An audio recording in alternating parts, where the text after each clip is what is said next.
kalau menuju marifat, Iya. haruskah kita melewati syariat, tarikat, hakikat, marifat? Kudu begini atau suka-suka Allah? Hapus. Rukso lagi ya? Oktober dik. Masya Allah. 3 kali nego ketemu Oktober. Jadi lagi memperdalam kedalaman di mana Allah memiliki ridho di situ. Betul. Betul. Betul banget. Sohih banget. 101. Oke, satu. Karena banyak sekali ledekan gitu ya, ejekan. Nggak mungkin lo dapat marifat sebelum syariat lo benar. Nggak begitu. Nggak begitu ya? Nggak. Salah ngaji kali saya dulu.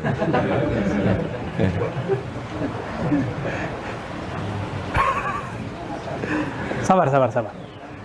Jadi orang di luar sana itu berpikir gini, kalau mau ngaji tasawuf, ngaji ma'rifat, harus beres dulu fikihnya. Harus benar dulu sholatnya. Loh, kita kapan benar sholatnya coba? Antum kapan sholatnya bakal benar gitu? Sampai mati juga nggak benar. Itu satu. Yang kedua, Nabi itu waktu di Mekah ngajarin syariat dulu atau ngajarin tauhid ma'rifat? Tauhid tuh. Qul huwallahu ahad turunnya di Mekah kan? Ya enggak?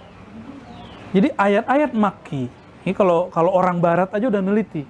Ayat-ayat yang turun di Mekah itu isinya tentang tauhid, ma'rifatullah. Ajib itu. Jadi mereka suruh kumpulin semuanya.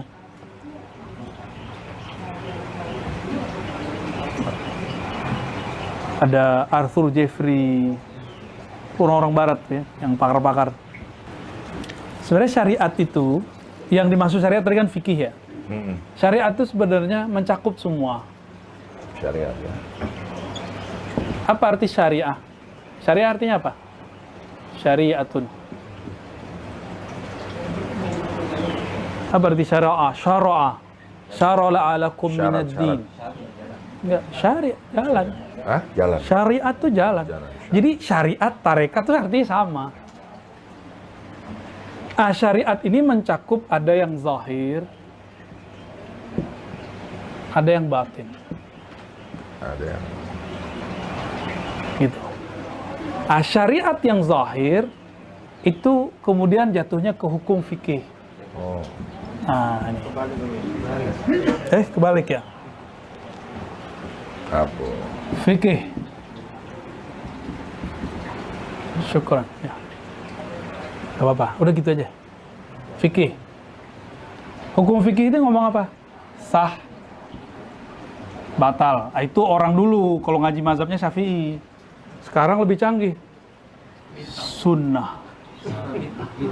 Dan pakarnya tuh mantan. Gubernur lagi. Jadi sekarang orang nanya, apa kata kunci di sini? Mana dalilnya? Kalau orang dulu cuma nanya, Ustadz bolehkah begini, ya kan? Jadi enakan jadi orang dulu. Jadi Ustadz sekarang repot nyari dalil. Untung kita digedor-gedor sama dulu kita, guru kita kan. Kalau nyebutin satu perkara, aneh kalau nggak nyebutin dalil, wah itu bisa dirobek-robek tuh kertas kita. Nyebutin dalil, nggak boleh. Syekh, ya Sidi Syekh. Saya bawa dulu teks nih. Terus saya jelaskan sendiri, dirobek lagi. Jadi kalau kita bawa teks dulu, bawa hadis, itu harus bawa ulama yang menjelaskannya, nggak boleh versi Ar-Razi. Sekarang anak baru baru hijrah setahun lalu, 3 bulan lalu malah ya, itu udah berani bawa hadis. Ini dalil, ini maknanya begini Ustadz. Kan nanti Syekh Mansur ketawa yang sudah berapa tahun di pesantren. Nggak berani loh kita ngomong begitu. Kita kalau bawa hadis, ayat, pasti kita nukil ulama. Cuma karena sekarang orang maunya hitam putih, saya pun kemudian mendiskon. Kan sekarang zaman diskon. Kita sekarang gagah-gagahan juga, sebutin dalil langsung maknanya. Aslinya kan nggak boleh. Aslinya etikanya dalil, lalu penjelasan ulama terhadap dalil, baru pendapat saya.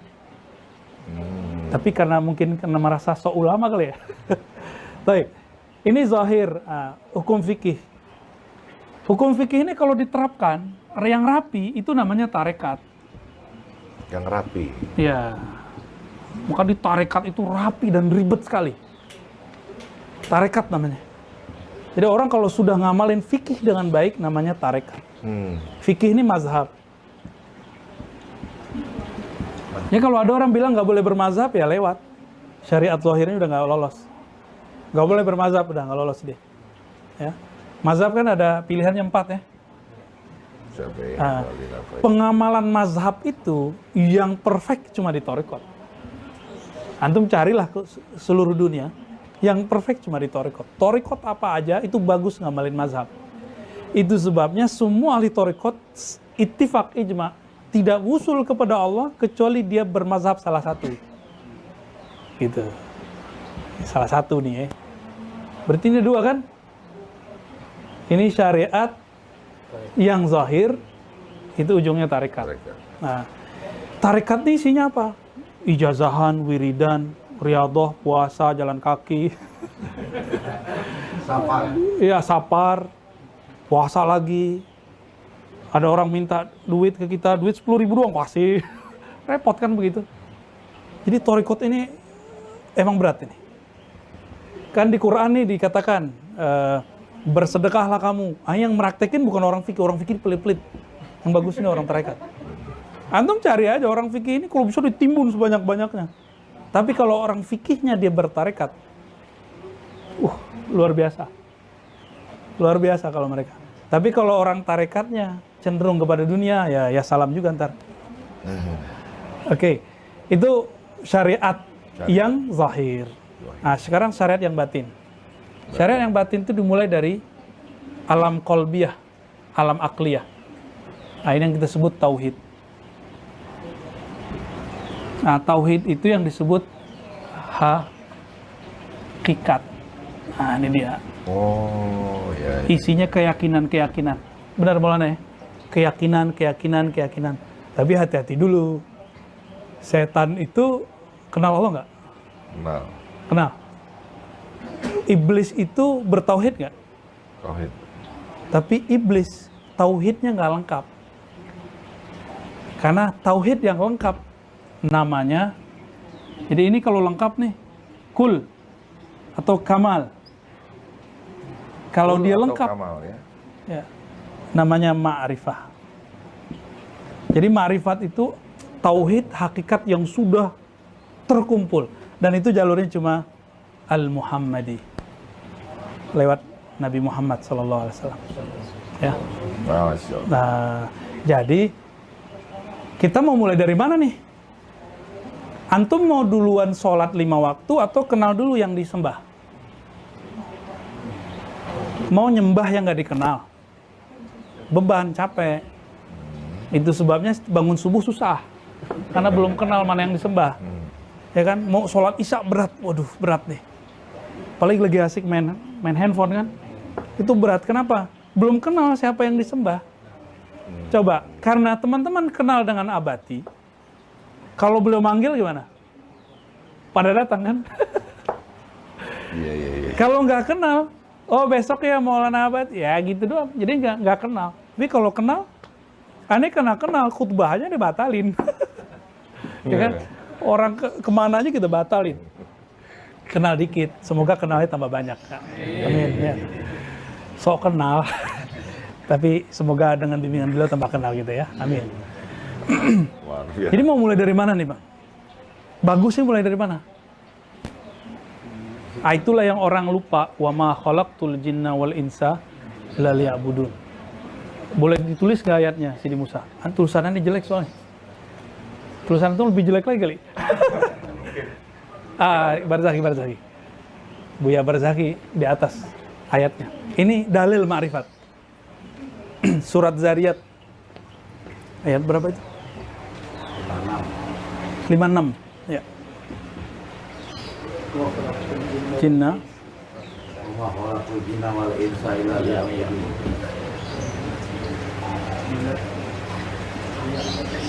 Canggih tulisan antum ya. Itu khot apa itu? Rika sama Ciputat. Khot MPA ini kayaknya nih. Khalaqtul jinna wal insa illa liya'budun. Ini ya. Yes. Baik, jazakallah khair. Coba, tidaklah aku ciptakan jin, ya. Ma di sini tidak. Tidaklah aku ciptakan jin dan manusia kecuali ya'budun. Kalau orang ahli fikih nerjemahin ya'budun itu ritual. Sholat, makanya orang-orang tua-tua dulu kan kalau mesenin anak, nah jangan lupa sholat ya. Gitu kan? Benar nggak? Secara fikih benar. Tapi kalau orang alim marifat nggak gitu. Nah, jangan lupa Allah ya, gitu yang benar. Mungkin nggak saya, ya abudun itu kan kalau bahasa Melayunya sembah. Sembah itu artinya hormat. Bang Dik nggak kenal saya, mungkin nggak respect sama saya. Enggak. Pertama ketemu aja langsung, oh kayaknya yang di YouTube nih, ya kan? Ini tontonan istri gua nih. Karena kenal, jadi connect. Coba nggak kenal, respect nggak sama saya? Saya juga nggak respect sama Abang Dik kali kalau nggak kenal. Sama. Nah, itu yang saya ceritakan. Jadi saya ngajar di satu kampus. Karena muka kita muka-muka S1 ya. Muka-muka S1. Saya ngaku S1, S2 orang pasti percaya. Masih mahasiswa lah. Dia nggak tahu kalau kita dosen S3. Si satpam ini, ada 2 satpam. Saya parkir di situ, cuma pas keluar saya pakai sarung, kaget ya. Loh, ke kampus kok pakai sarung? Yang pertama nanya, mau kemana Pak? Mau ketemu teman saya Pak Direktur. Oh oke. Keluar, nyampe di belakang mobil, datang lagi satu, kamu mau kemana? Gitu. Waduh, kaget saya. Hari mau Jumat, kita mau khutbah, di samping itu ada masjid. Kamu tahu nggak siapa saya? Saya nanya pelan-pelan aja, kamu tahu nggak siapa saya? Nggak tahu. Saya dosen S3 di sini. Oh, langsung disenyum tuh. Ampun.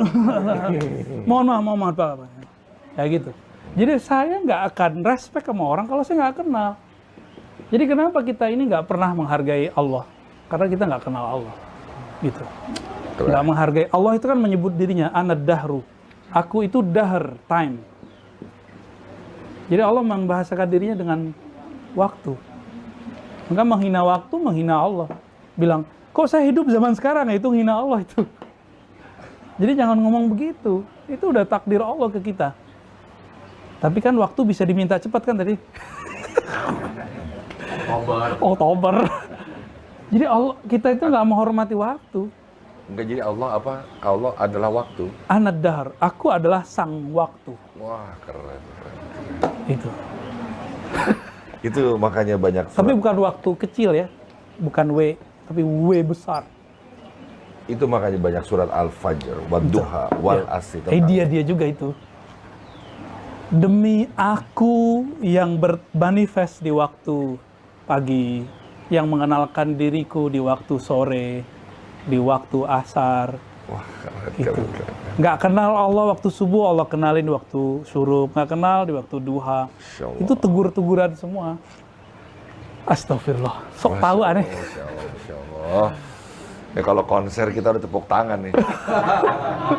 Ya, Masya Allah, terjawab nih semuanya, banyak rahasia-rahasia. Masya Allah, Masya Allah. Berkah guru kita Maulana Abad. Ya Allah, ya Karim. Udah jam berapa nih? Lanjut bacanya apa? Lanjut pertanyaannya. Dibaca dulu aja nih. Mana kitab aneh ini? Tadi itu di Bismillahirrahmanirrahim. Hikmah nomor 125. Idza arada ayuzhira fadlahu 'alaika khalaqa wa nasaba ilaika. Apabila dia menginginkan untuk memperlihatkan, menzahirkan karunia-Nya kepadamu, maka dia menjadikan dan menisbatkan itu kepadamu, menisbatkan karunia itu kepadamu. Kalau di surah Al-Mu'minun itu qad aflahal. Jadi Allah itu kalau ingin membalasi kita dengan sholat, maka Allah menyebut sholatihim. Boleh Kang dihapuskan? Nggak disebutin pahalanya. Sholat itu pahalanya nikah sama 70 bidadari. Kurang banyak. Enggak itu. Jadi orang itu dapat pahala ketika Allah sebutkan hadiah gerakan yang aku gerakkan di tubuhmu itu sebagai milikmu. Kan kita nyebut inna salati wa nusuki wa mahyaya wa mati lillah. Salatku ya Allah ini milikmu. Sekarang Allah terima lalu dikembaliin ke kita. Allah kan gak butuh salat kita. Allah butuh salat gak? Maka di ayat keberapa itu? Qad aflahal mu'minun alladzina hum, ayat kedua, fi salatihim. Salatihim.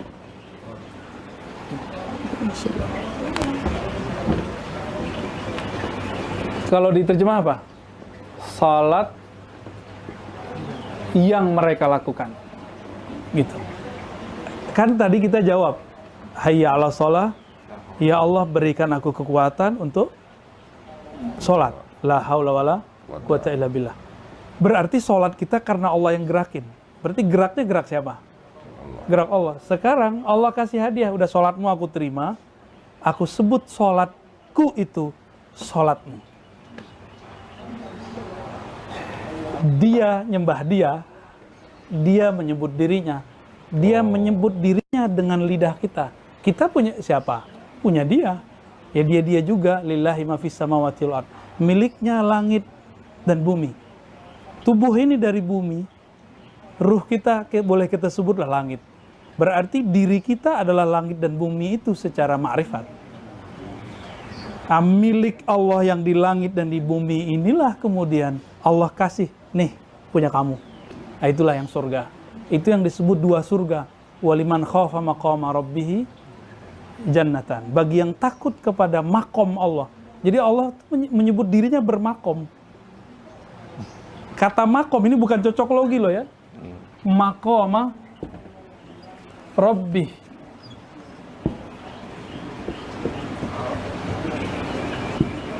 Makomnya Allah apa arti makom? Bukan kuburan.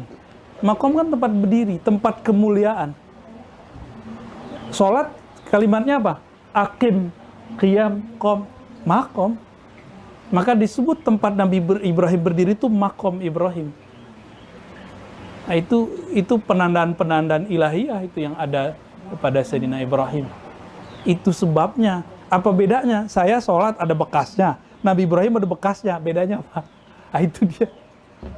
Makomnya waliman khafa maqama rabbih. Itu yang mana ya? Jadi ketika beliau sholat, dia merasakan siapa yang takut sungkan dengan makom Allah. Maka kakinya itu bergetar, berbekaslah itu. Bekasnya sampai hari ini bertahan. Wa ma lillahi baqiya. Suatu yang dibuat karena Allah pasti berbekas. Kullu syai'in halikun illa wajah, kalau ayatnya. Semua pasti binasa kecuali yang karena Allah. Makanya lafaz sholat itu supaya abadi, Allah abadikan dengan lafaz wajah tuh. Aku wajahkan, aku hadapkan. Nah, nanti konfirmasinya malam Rabu. Gimana sih cara menghadap itu? Tanya ke beliau ntar malam Rabu. Itu otoritas beliau.